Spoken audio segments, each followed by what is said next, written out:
Okay, we are with Marvin Bertelson, and it is the end of March, and we're in Sunnyvale, and we'll begin the interview. Can you please say your full name, date of birth, and where you were born? Marvin Bertelson, born in Chicago, Illinois. And when, what? 1925. 1925. Can you explain what your training was like before you were sent overseas?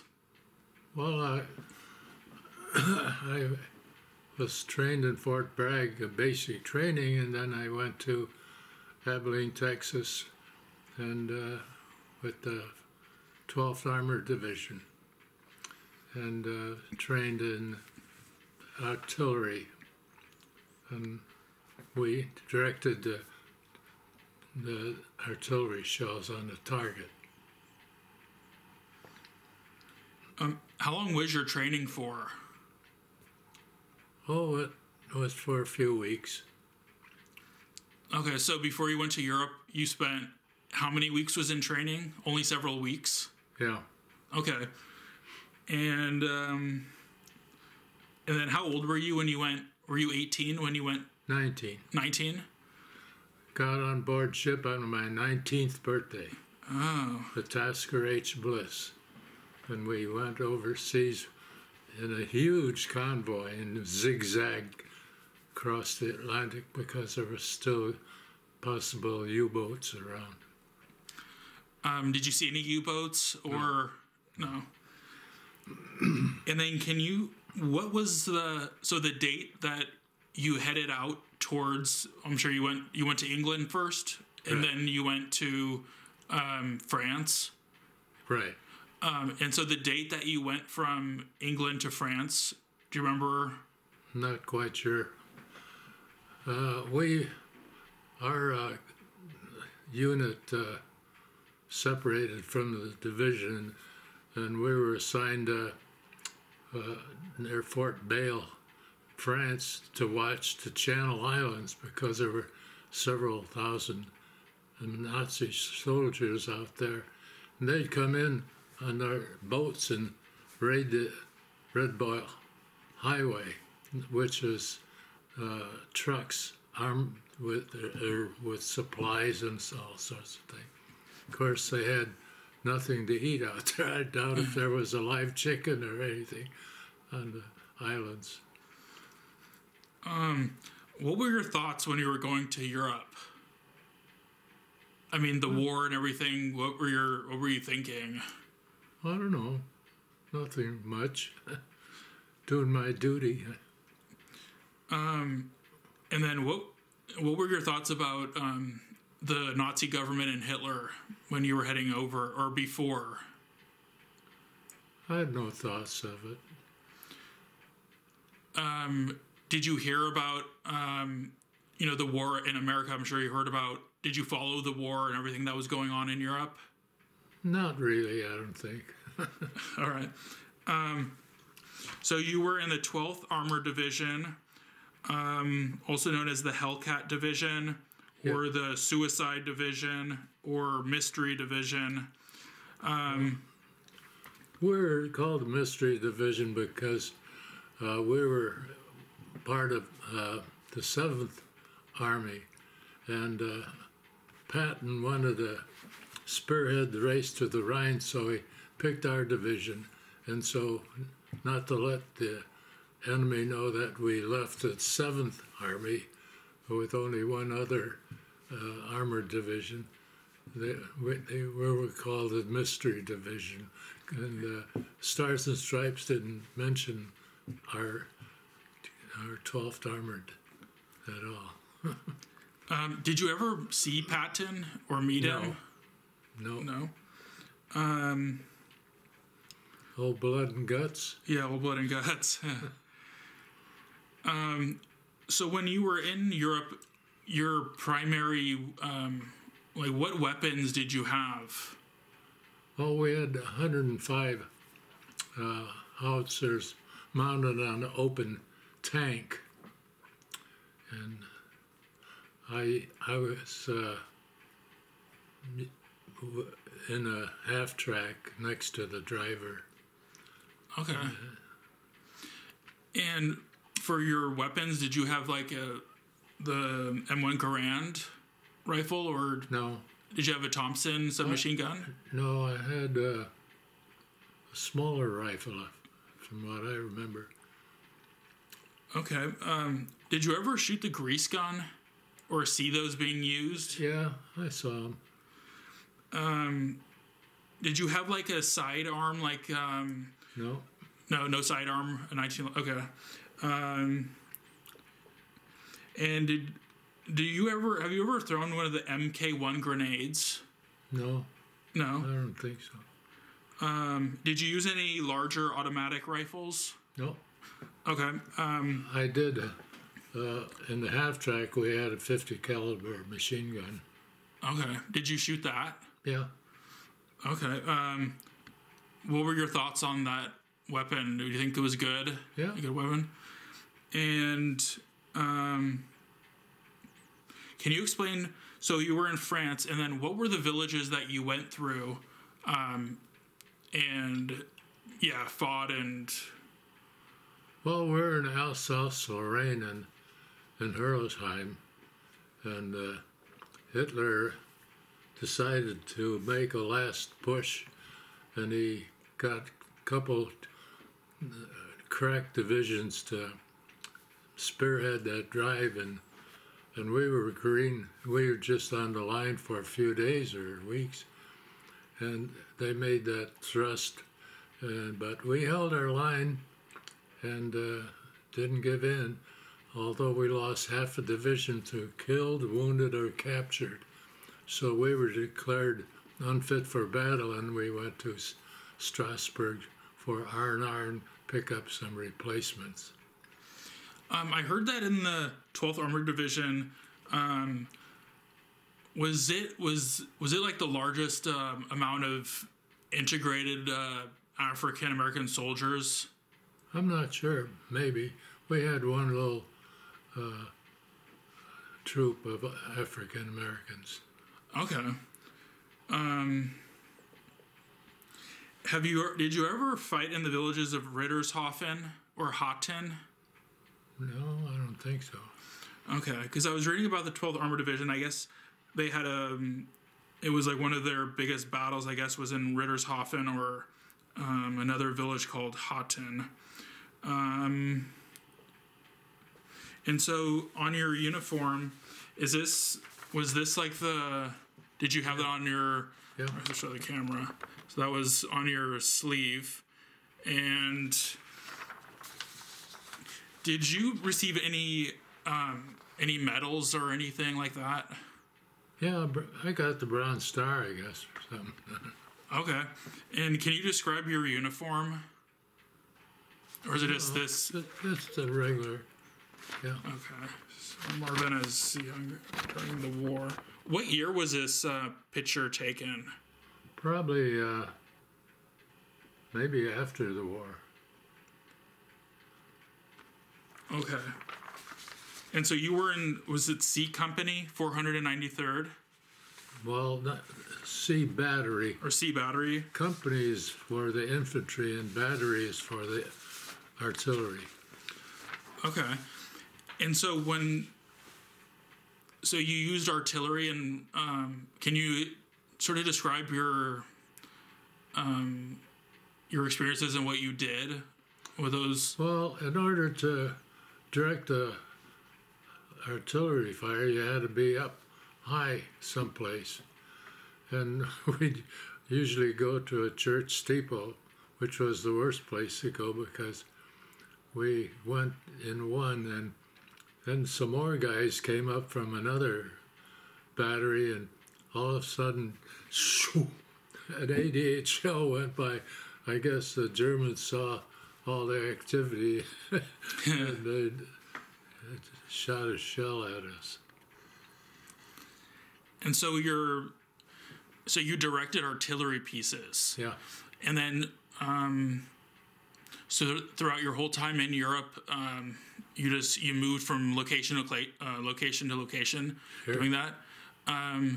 do you have any experiences with that? Like, was there a certain day or battle that really stood out among others? No. We kept pushing the enemy in Bavaria.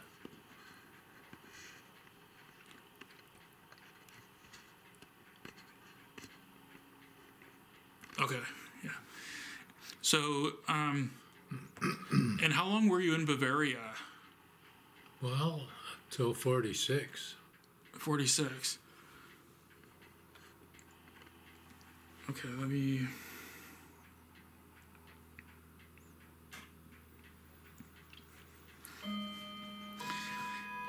And so on April 27th, I read that I guess it was your division cleared Amur and Worm Lakes by April 30th, and then the 12th Armored Division liberated the Landsberg concentration camp subcamps of Dachau on April 27th, 1945. Mm-hmm. What did you know beforehand what these camps were and the extent of what was happening? And we were parked, and all of a sudden, when the guy said, "There's a concentration camp right around the corner," so 5 of us decided to go in a Jeep, and we drove in, and we viewed the camp. It was quite an experience because the inmates were on starvation diet. They weighed no more than 75 pounds. They were just skin and bones, and you could see their ribs, and their eyes just kind of were socked in. I don't know. And so did you say anything to them, or was it? We didn't see any live. Oh, so they were all dead? Yeah. They were just all over the compound. What was your... I guess, how were you feeling, or what? Well, most of us, our mouths were just open, and we said nothing, and we were just awestruck at what we saw. Yeah. And so did the whole area smell really bad? Oh, I guess so. Yeah. And so afterwards, what happened after? Well, then we had to keep going. And there's still a war to be fought. So after going through those areas, seeing all like the dead bodies, did you? I think there were mostly Jewish people that were prisoners there. I guess because I heard that they were trying to. I guess they didn't even build any, but they were trying to build parts for the Me-262 fighter aircraft, but I guess none of them were even built before the camp was liberated. So did you actually come into contact with actually like a living inmate or living prisoners? Yeah. What was that like? Well, I don't know. We saw a young boy, and his father was a tailor, so they kept him alive because they could use a tailor. And so if you had special skills like that, they kept you alive. And so this boy, he just went from camp to camp, I don't know. And I got acquainted with him, and he lives over here near Sacramento. Oh, he does? Yeah. And so how old is he, like an 80, around 80 years old now? Or 85? Yeah, at least, yeah. And he was Jewish? Yeah. Okay. And did he speak English at the time when you were there in Europe? I guess so. I don't know. So how many days did it last? The time that when you liberated the concentration camp? Were you there for like a week, or was it a few days, or It was a couple of days? Yeah. Did you find any German people there that were like the guards or anything? No, they left. they took off. Yeah. Is there anything else you remember about? Did you tour the whole complex that they were there? Yeah, a little bit. And this Easy Company, they were on the road to the west, and so they saw the same thing we did. I guess I wanted to see it online, but I couldn't. It was the Showa Foundation. I think they did an interview with you a while back. Yeah. Did you meet Spielberg? No, but he sent a person to interview me. Was your story already publicly, how did they find you and know that you had helped liberate No. Okay, because I was wondering how they find all the different people, if everyone's story is online or something, how they find everyone. Yeah. But yeah, I wanted to watch it, but I can't. You have to, I guess, visit the. Well, you can see my interview in Washington, D.C. and the Weinstein Museum in Southern California. Okay, it's online? At YouTube? I don't know. Okay, I'll look for that. Because I looked and I saw that you did the interview for the Showa Foundation and wanted to see it, but I think that you have to go there, or if they have it at their center and you go there to view it or something, but I'll look into it more. I guess the name of the camp, or it says the 12th on, I guess it was April 29th, 1945 that you liberated and was it called, I don't know if this was like a typo on the internet, but it was like OFLAG 7, A Murnau. I don't know. Well, it was Herlock number 4 we liberated. It was Murnau 4? No. Or Herlock 4. Yeah, lager. And so how many different camps did you liberate? Well, Was it just that one, I guess.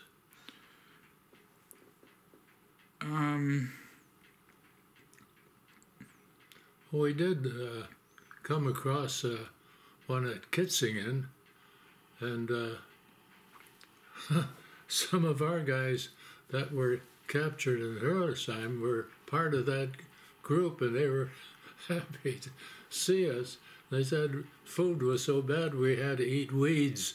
Well, at first we didn't believe it, but then when we saw Landsberg, we believed them. So you saw some of the prisoners. Yeah. So were they freed, and that by what army was there before? Was there so were you the first Americans to, I guess, liberate and set foot on the camp that you mentioned? Yeah. Or okay, and then so previously another American soldiers had freed some of the other prisoners, or were they just were they marched by foot from that camp to the people who said they were eating weeds? How did they get to where was it? Was it in Landsberg that you met them? No, Kitzingen. Kitzingen. Okay. Okay, I was just wondering how that all worked. So you met them before you went to Landsberg? Yeah. Okay.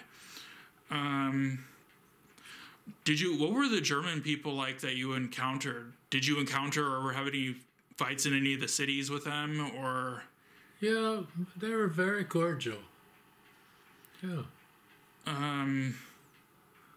So was there there must have been some experiences where did you ever talk to any of them, or? Well, I wanted to get my clothes washed, and I knocked on the door and asked her if she'd wash these, and I gave her a bar of soap. Oh, she was so happy to see a bar of soap. She hadn't seen a bar of soap in such a long time.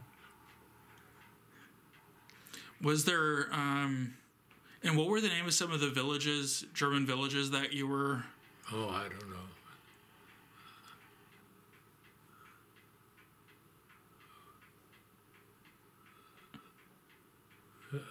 It was Stuttgart, Heidenheim, and all those in Bavaria. And were the cities already pretty much bombed and destroyed when you arrived, or were they still being bombed? No, if the Burgermeister, which is the mayor, if he wanted to save his town, he told everybody to put out white sheets or whatever, and they'd surrender the town. Otherwise, they'd get bombed, and shelled. Yeah, because I think there was times where I've read about, because I've been in different parts of Germany and I've read a lot about the war there, and I've read a lot that there was times where they wanted to put the white flags out, and then certain like German soldiers, usually SS soldiers, they would see that, and then they would accuse the people of betraying the country, and then they would shoot them. Oh yeah. I guess Eisenhower said he's like 25. I don't know what the exact percent is. I don't think anyone will ever know exactly what the percent is, but he said about 25% of the German population were fanatically fighting to the very end, and then they were keeping the rest of the country from surrendering, because I think the majority probably wanted just the war to be done with. Sure. So did you ever meet any sort of like fanatical German soldiers that wanted to fight to the end? No. No? No.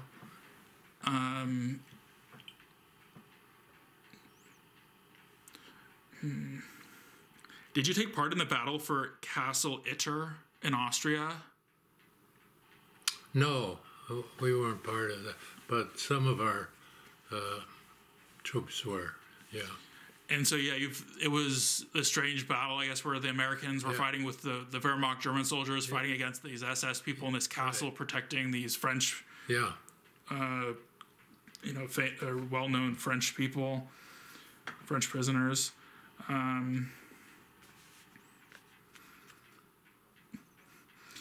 Did you capture any famous prisoners? No, guess not. Because I guess I read that the 12th Armored Division took Adolf Eichmann as prisoner. I don't think they knew who he quite was at the time.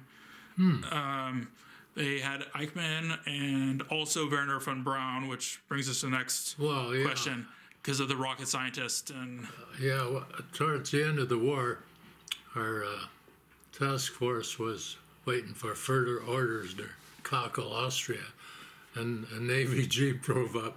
And we thought, what's a Navy Jeep doing way over here? Well, anyway, he had a paper signed by Marshal Eisenhower and everybody that they were looking for someone. And so we went down the road and eventually found Werner von Braun, the scientist who developed the V1 and V2 bombs that went over from Piemonte to London. London, yeah. So did you see Werner von Braun in person? No. Okay. Did you meet any of the German scientists? No. No? I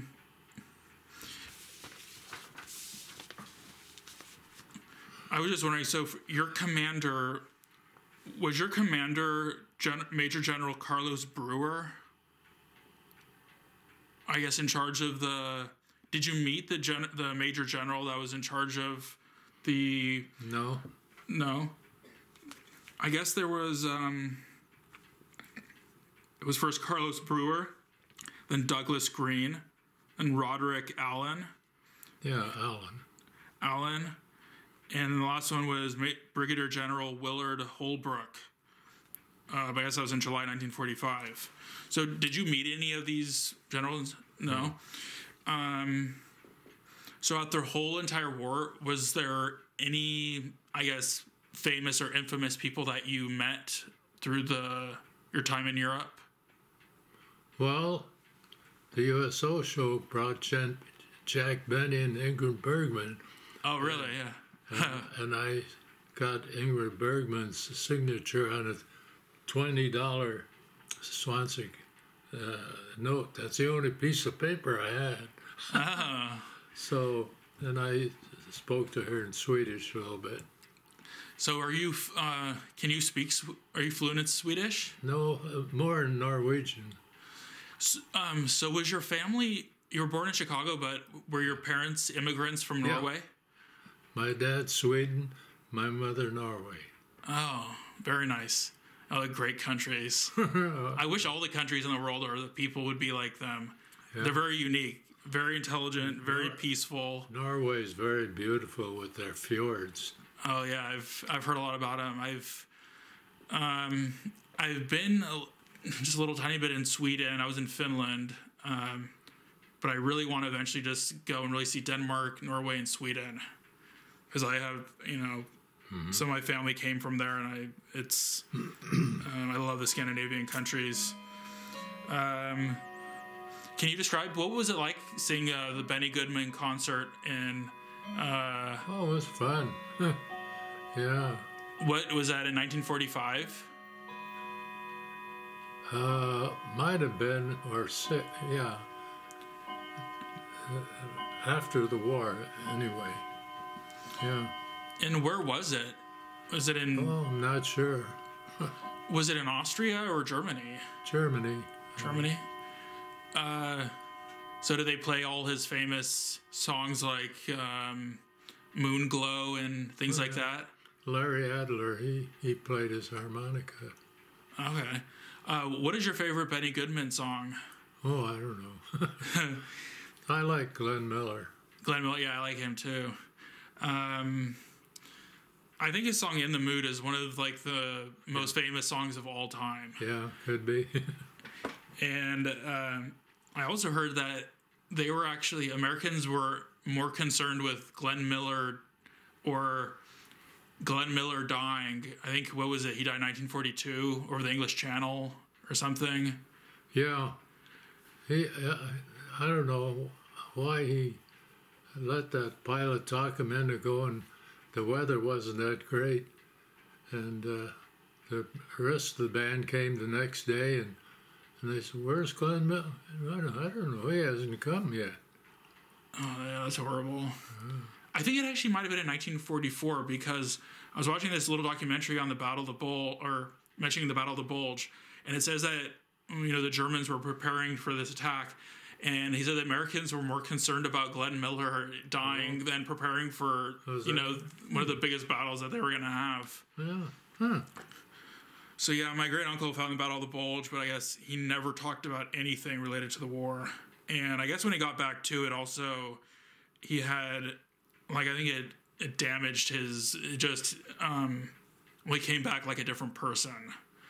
And I guess at first not in a good way. I think I think what he went through, it damaged him. But I guess he had a lot of medals and stuff, but I guess he was just too young to go through all that. And I guess some of the stuff that you went through and saw, did it affect you after the war? Like, no. Did you ever meet with Soviet Union troops? No. Or Russians? No. What was your thought on the Soviet Union and their being allies with America during the war?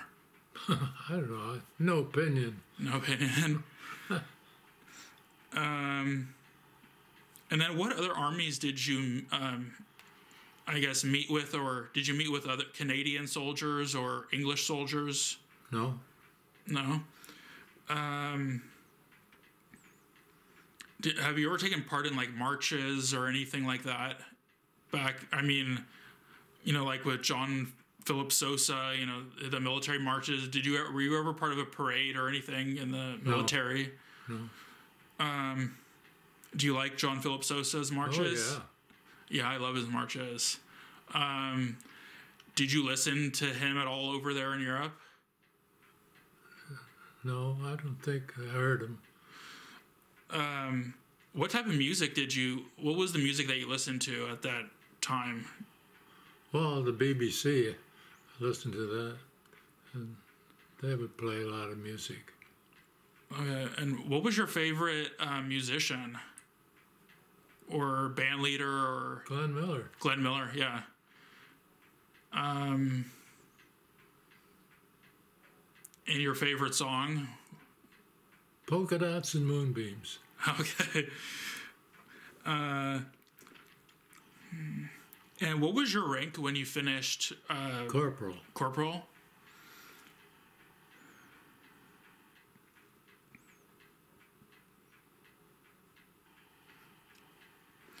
And so with going after the rocket scientists, so the Jeep pulled up from the Navy and had a signed paper from, was it Eisenhower? And can you explain, what did you do? I mean, after that happened, did you just start going around asking the German civilians, where are these people, and how did that work? I'm not sure. I wasn't with the group that found him. Okay. Yeah. And I guess we were surprised about his wind tunnel. It was just a little thing. We thought it was going to be a huge thing. The one out at Moffett, you know how big that is. Yeah. Have you seen that? Yeah, I think so, yeah. Oh, boy.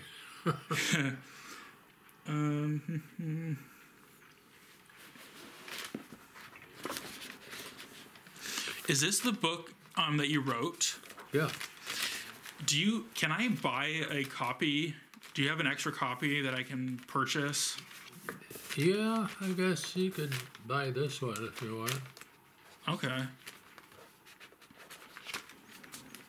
Yeah. Oh, it's all the pictures of... Yeah, that's the striped uniforms. And there you see the... Here's the guy that I was talking about. His dad was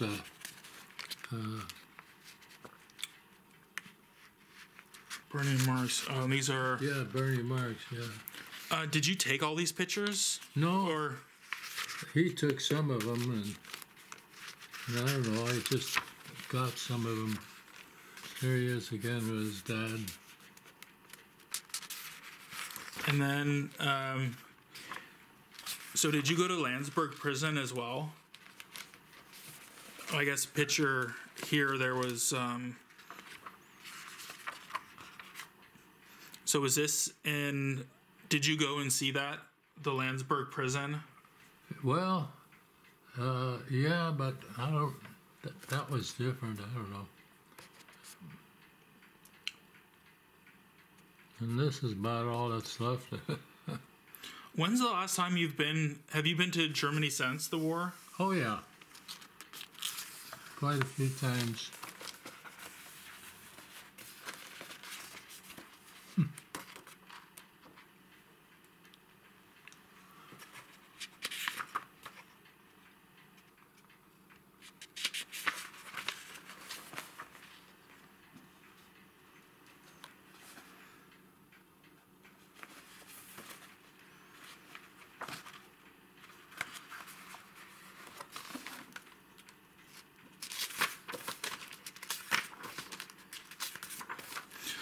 There he is.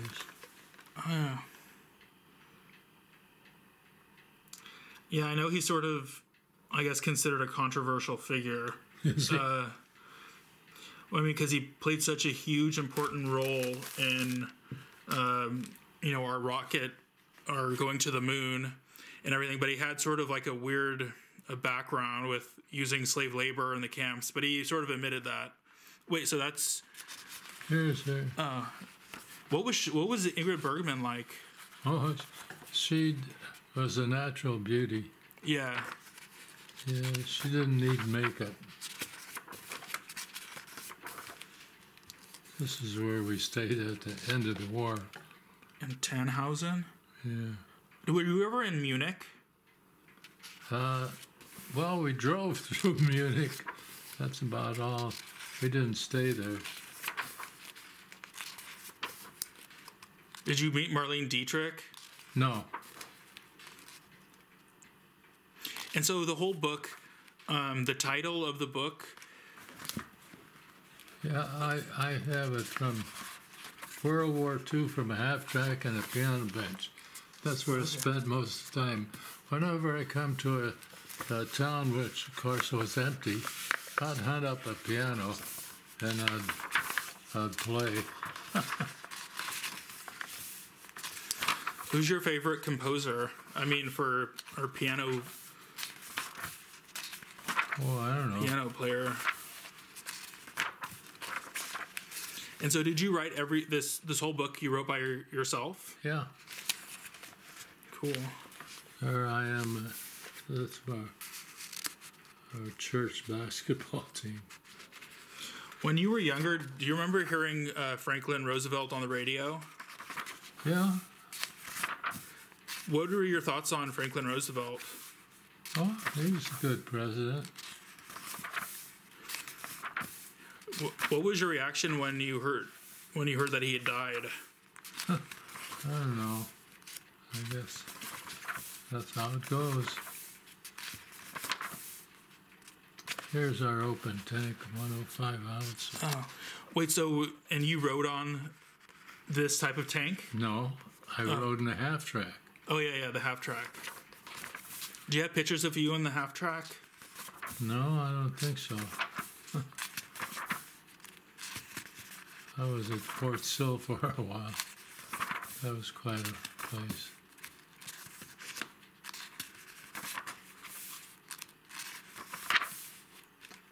Oh, this was interesting. They found these puzzles, and a lot of the Neptune and other things were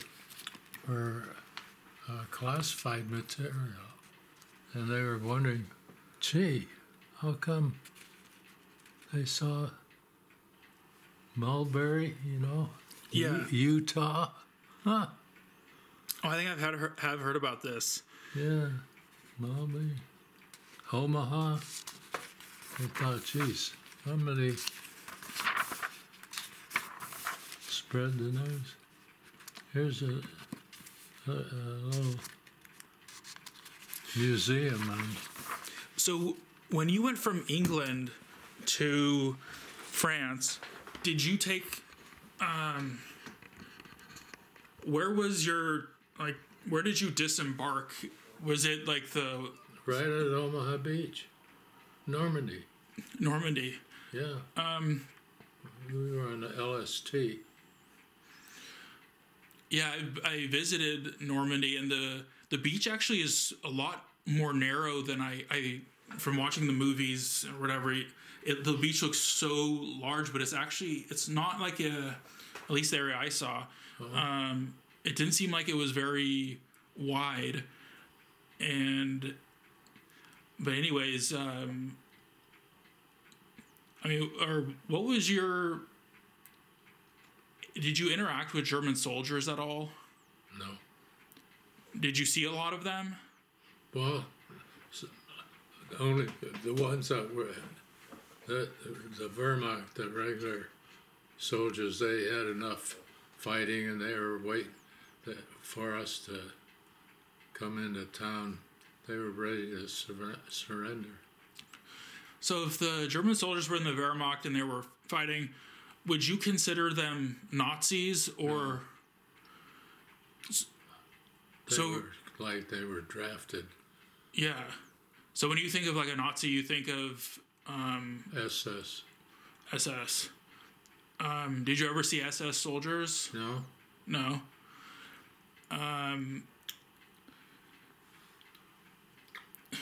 What were your thoughts towards the German people, I guess, before and during? Did you have any anger with them, or no? They were very nice, cordial. I guess after the war, or seeing some of the stuff you saw, did you have any anger for? No. Did you just think of it as only a small part of the population took part in these atrocities type thing? Since going back to Germany, have you ever spoke with German World War II veterans? No. If you had the chance, would you like to speak with German World War II veterans? I don't know. Not necessarily.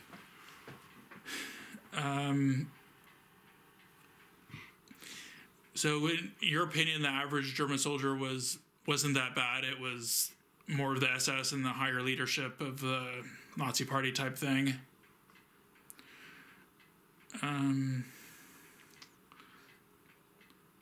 Okay, well, I guess that's... Or actually, I had one more question. Did you see Did you go to Berchtesgaden and see Hitler's his home? Oh yeah, after years later. Years later, so it wasn't like at the end of the war. You saw it after. Yeah. Was it were you still in the army at the time, or was this after when you came back? After when I came back.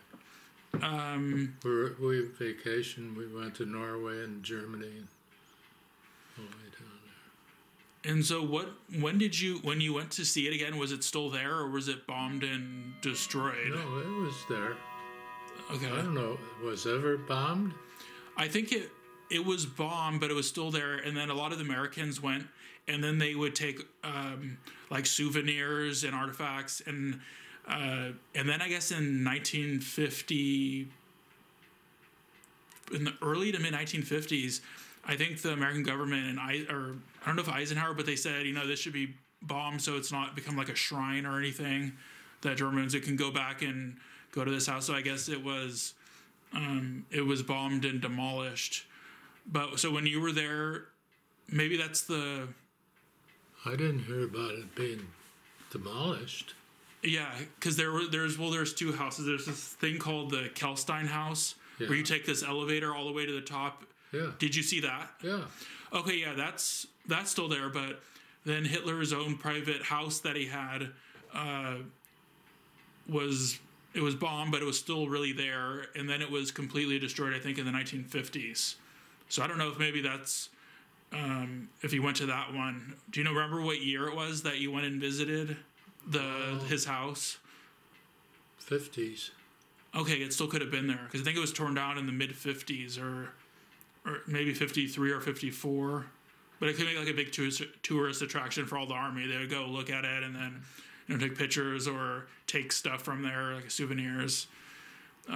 Did you bring back anything from your time in Europe as like souvenirs? Yeah, a Luger, and I have a flag, a small flag. Okay. And then you also had the Zwanzig dollar bill. Do you still have that? The signed Reichsmark or whatever from Ingrid?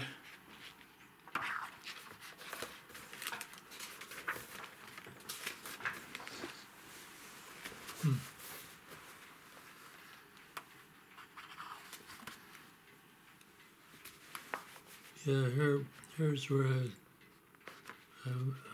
in these towns.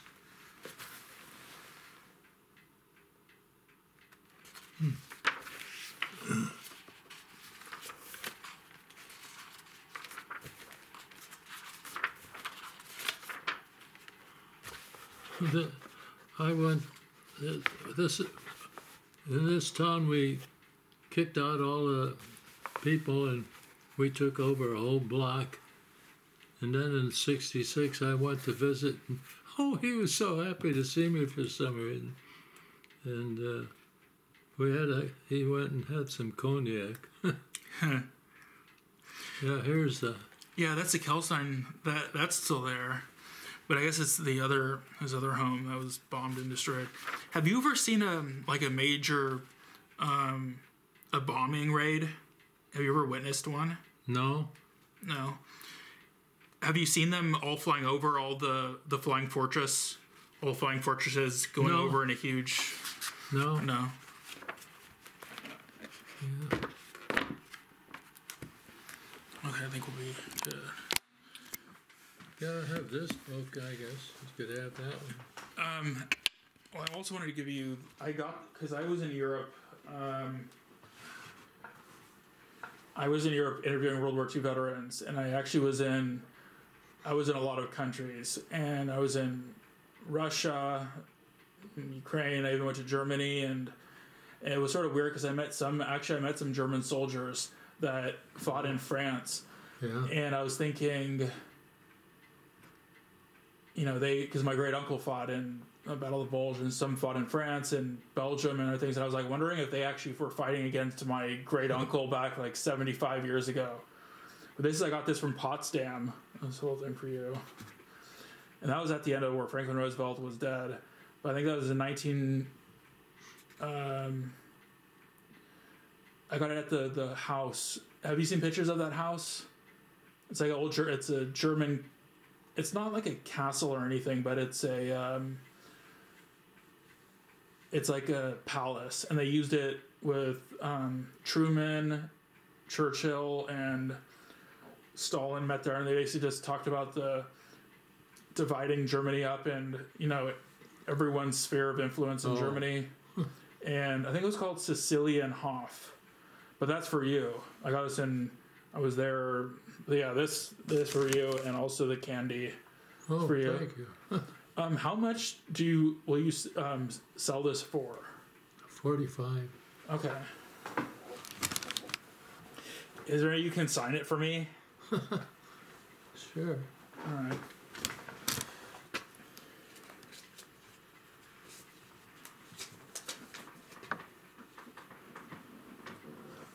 Or you can just keep this at 50. You can just keep the whole thing. Okay.